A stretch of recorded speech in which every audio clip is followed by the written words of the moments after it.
For 8 weeks, St. Mary's and Bishop Ryan have lined up and faced their opponent. And for 8 weeks, it's been the same result, a win. But today, something must give. Today, something will change. The number 2 and 8-0 St. Mary's Saints make the jog up north to play number 1 and also undefeated Bishop Ryan. The West Region Championship is on the line, and it's next on the Beck Sports Network.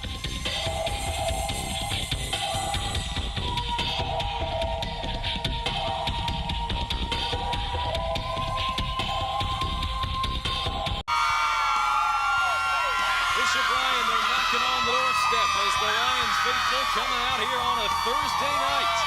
Not a typical night for football, but still a great crowd on hand.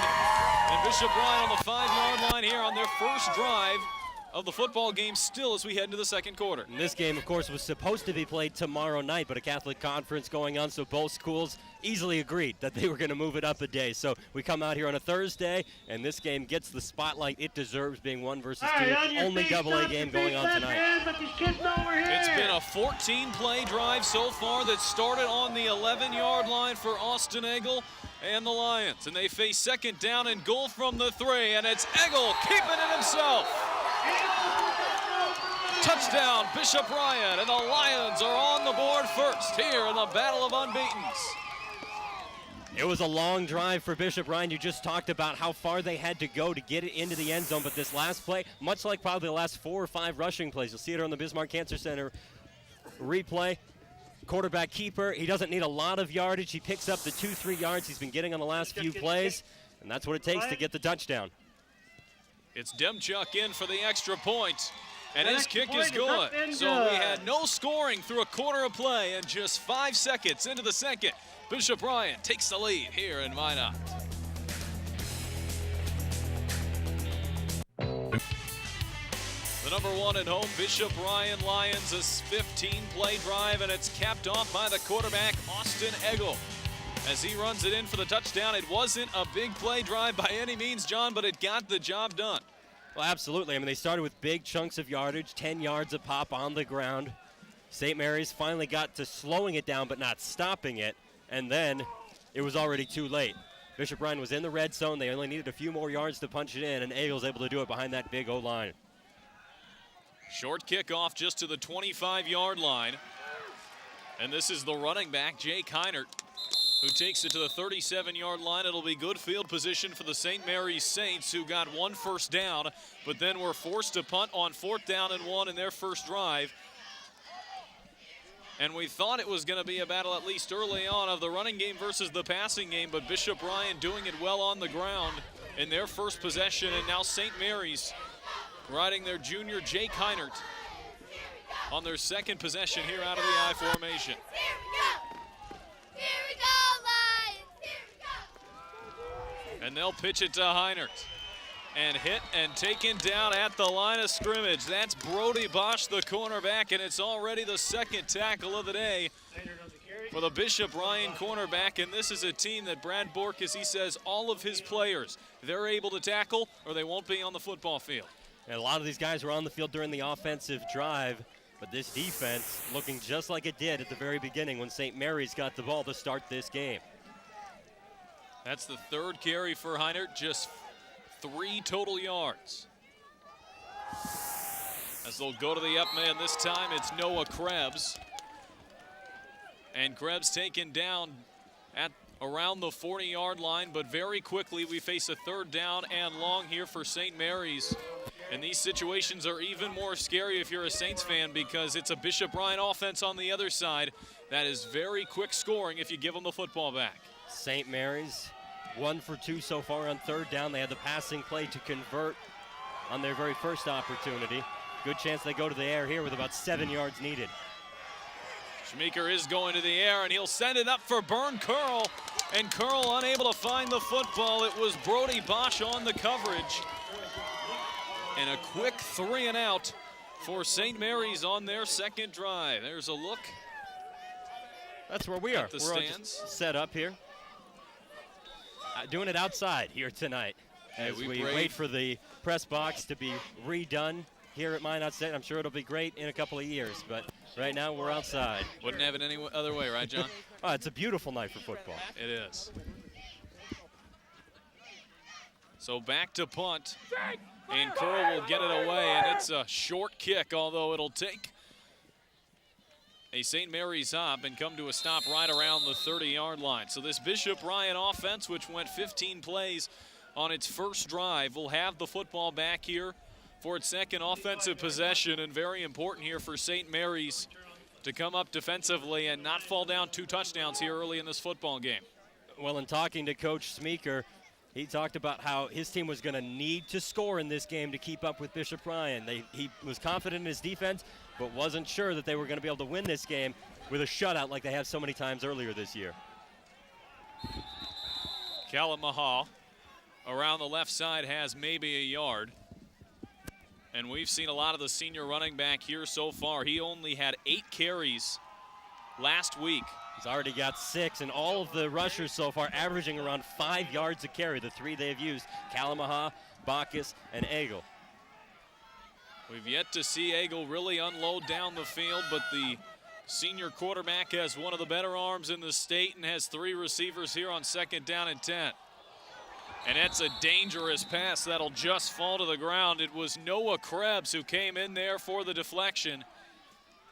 And St. Mary's an opportunity to get a turnover there, but either way, it'll be 3rd down and long here for the Lions.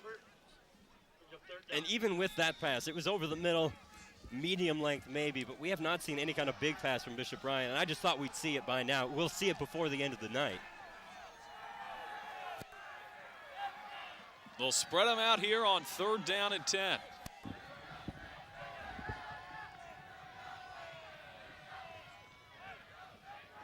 The Saints will bring a blitz, and Egel under pressure will just get it off, and it's intercepted. It's Dylan Jolson taken down inside the 40-yard line, and a late penalty flag comes in, and the first big play of the day for St. Mary's comes via the defensive backfield. Brad Borkus has not been able to top this St. Mary's team since taking over the Bishop Ryan program. He thought last year would be the year. His players thought last year would be the year. Turnovers were the downfall. Here's the first turnover of the night as St. Mary's trails by just 1 touchdown. This could be big and create him some momentum, and obviously the short field that St. Mary's is about to get. And they'll tack on 5 yards after the play for a minor face mask penalty. As you get a look here, but it was the defensive front causing the pressure on Egel and forcing the overthrow because his receiver, Nick Berenston, was open over the middle.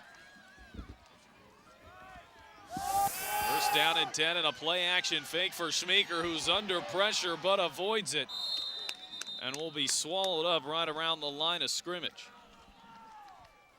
Jonah Kramer, the inside linebacker for Bishop Ryan, making the tackle. Bishop Ryan defense gives up just 11 points per game. The St. Mary's offense is not quite as dynamic, not quite as high-flying and high-scoring as Bishop Ryan, but they're as good as it comes in Class 2A at pounding the football on the ground, and Gus Schmeeker, a much-improved quarterback through the air. 2nd down and 9, and it's Heinert around the right side. He finds a seam. And Heinert inside the 30-yard line, and it was Brandon Bacchus, the strong safety, who had to come in and make the tackle.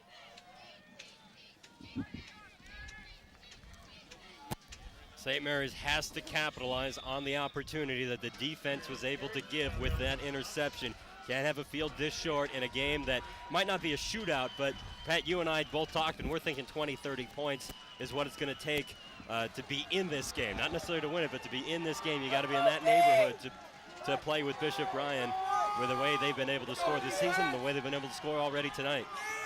It's to the up man. That's Schwab, Jacob Schwab, who's the backup fullback. And we'll see, he's close here. But back to that point, John, Coach Schmeeker, he didn't mince words. He said 2 touchdowns is not going to be enough to hang with Bishop Ryan's high-powered offense. And it looks like he's just short, but a penalty flag is in, and it's a face mask on Bishop Ryan, which will go ahead and move the chains. And in North Dakota, you have the 5-yard and the 15-yard variety. That a 5-yard face mask, which will move the football into the Bishop Ryan red zone.